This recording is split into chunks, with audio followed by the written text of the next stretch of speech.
बच्चों let's read the question. Question से आपको डिफाइन करना है कॉम्प्लेक्स कंपाउंड। आपको बताना है कि कॉम्प्लेक्स कंपाउंड आपका क्या होता है। फाइन।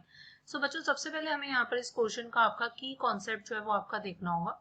सो अगर मैं की कॉन्सेप्ट की बात करती हूँ, सो की कॉन्सेप्ट आपका लाई करेगा कि आपको पता होना चाहिए कि what are compounds.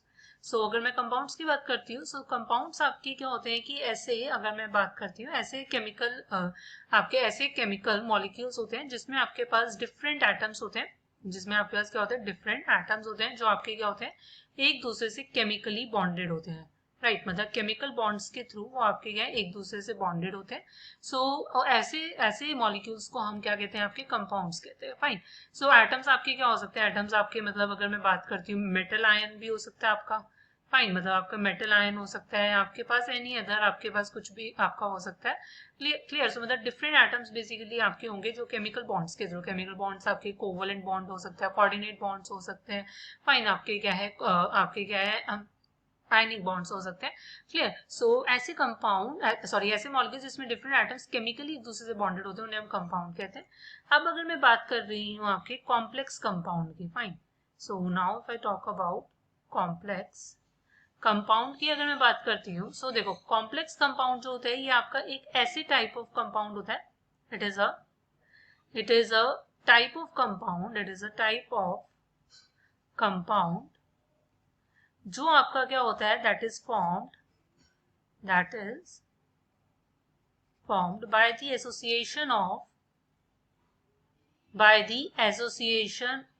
the association between your central metal atom, right, your central metal atom along with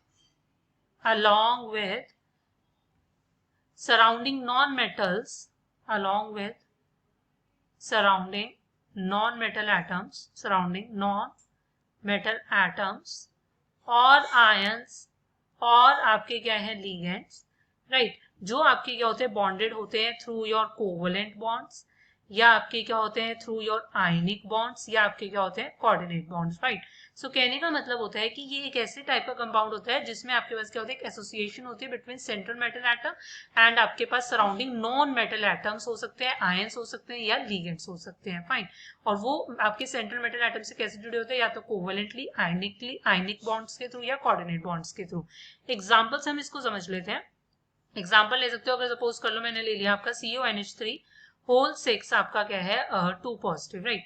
सो यहाँ पर क्या होगा कि CO जो है CO2 पॉजिटिव, यहाँ पर मेटल एटम होगा, मेटल आयन बेसिकली होगा जो कि सराउंडेड है आपके लिगेंड्स NH3 के साथ। फाइन।